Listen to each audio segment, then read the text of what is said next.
Here's an update after 4 weeks of building ReReview AI, my side hustle, to help you find the most relevant AI tools for any team or task. I started off with this directory of more than 3,000 AI tools that were categorized by GPT-4 and ranked by their performance, where you could go in and choose. For example, I'm looking at new tools that were launched this month and the ones which have at least 5 minutes of time people spending on the site. So they're highly relevant and the ones that I should be really looking at if I want to keep myself up to date with the latest tools.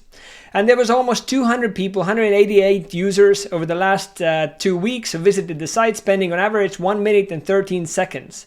But what I got from the feedback was that it's still pretty hard to map the specific tasks to what you're looking to achieve. So hence I went back and used something like a vector database. So I mapped all of the tools in this multi-dimension world to the description summary as well as the performance numbers on the visits, and then used natural language in a chatbot so you can ask for any task in any way you want to describe it to get the response. So an example here is the Ask AI at ReReview, where you could use AI voice cloning text to speech. And you have a list of the top 5 tools, including 11 Labs, Voice AI, Lovo, and others, with a short summary of the number of visits they got last month, their growth rate, and also a link to go and visit them. Or you're looking for the 10 best automatic note-taking and transcription tools for your meetings. Number 1 is Otter, with more than 5.5 million visits, with high growth rate and time people spend on the site. Or something like Tactic, or Fathom, or Airgram, and Supernormal. Like, those are the top 10 ones that you should be looking at. Or you're just interested in what are the best AI tools for customer service automation, and you have a list for that, like Ada, autoresponders, and so on. So why did I build that? You could just do that on Google, right? So here's what the response you get from Google. Best AI tools to turn, for example, 2D images into 3D objects. And you get one answer, Alpha 3D.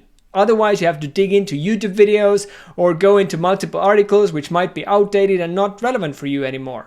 Or if you do that on Bing and Bing Chat, which is able to search for the inquiry and bring you back the results, they're very similar, Alpha 3D and with another tool that the chat highlights for you. But otherwise, you have to do the work again yourself by comparing different sites and analyzing them. Or you go to Bard, for example, that's also able to go out and retrieve information. A lot of the ones that are here are relevant, but it's not complete. And many of the ones, for example, like Artbreeder, are tools to create images from images. So they're not even relevant for the inquiry that you put in.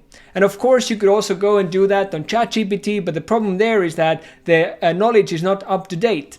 So using this specialized database that I've gathered, together with the categorization of GPT-4 and the performance metrics, now Ask AI provides you the best answer possible. So looking at the best AI tools to turn 2D images into 3D objects, you get the most relevant ones, together with the monthly visits combined with the growth rate, like 3DFI or Alpha 3D that you saw from all the search results. They were clearly optimizing well for SEO, but there are others which are not necessarily optimizing as well for SEO, but might be more relevant for the users. Or Kadim, or Arty, or Make 3D, and so on. So go and check out rereview.ai/chat, or just rereview.ai. Use natural language to ask and describe any task or team you're looking to achieve, and let me know what you think.